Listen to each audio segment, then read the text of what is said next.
स्कूलों में smart board अब सीमित समय के लिए ही इस्तेमाल होंगे। गौतम बुद्ध नगर जिला प्रशासन ने बच्चों के स्क्रीन टाइम को लेकर नई गाइडलाइन जारी की है।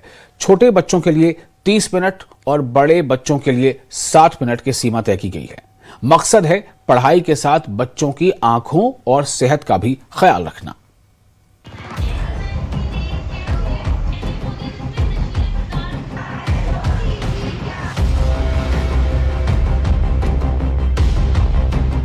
स्कूल में पढ़ाई का तरीका बदल रहा है, लेकिन बच्चों की सेहत सबसे जरूरी है।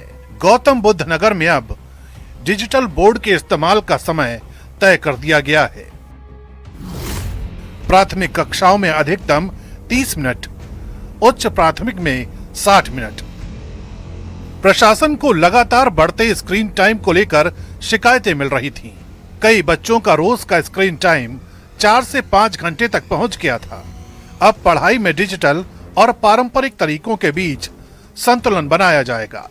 प्री प्राइमरी में आधा घंटा एंड प्राइमरी में 1 घंटे से ज्यादा स्क्रीन न उपयोग करी जाए, इसके निर्देश दिए गए हैं। साथ में नोडल ऑफिसर्स भी इस चीज के इम्प्लीमेंटेशन में सहयोग करेंगे and parents and teachers meeting जो होती है उसमें भी इस मुद्दे को नेसेसरली उठाया जाए, ये भी इंस्ट्रक्शंस हैं।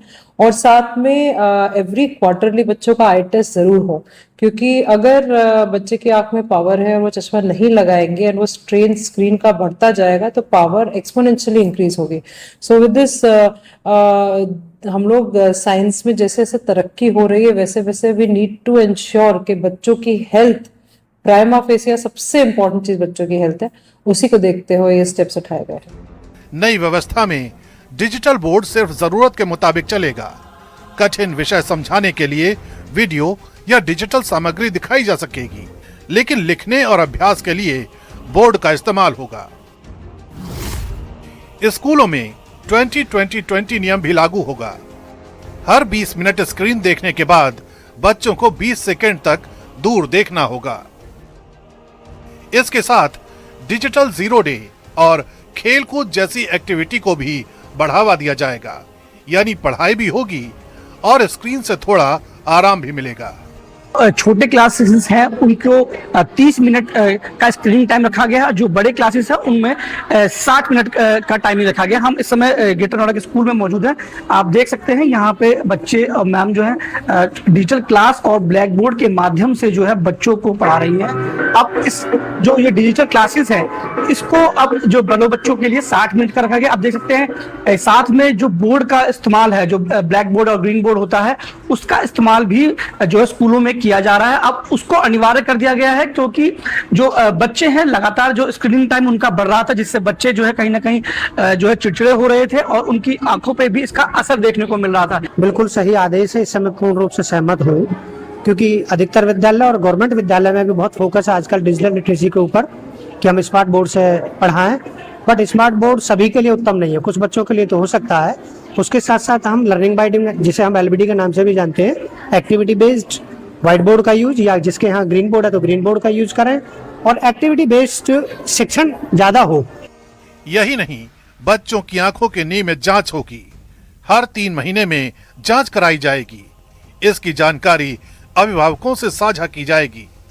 प्रशासन का जोर सिर्फ नियम बनाने पर नहीं है, स्कूलों में उनके पालन की भी निगरानी होगी। अभिभावकों का मानना है कि यह फैसला समय की जरूरत है। बच्चों को स्क्रीन से पूरी तरह दूर करना संभव नहीं, लेकिन उसका इस्तेमाल सीमित और संतुलित जरूर किया जा सकता है। टाइम का अगर घटाने की बात करें तो बहुत ही सही डिसीजन है।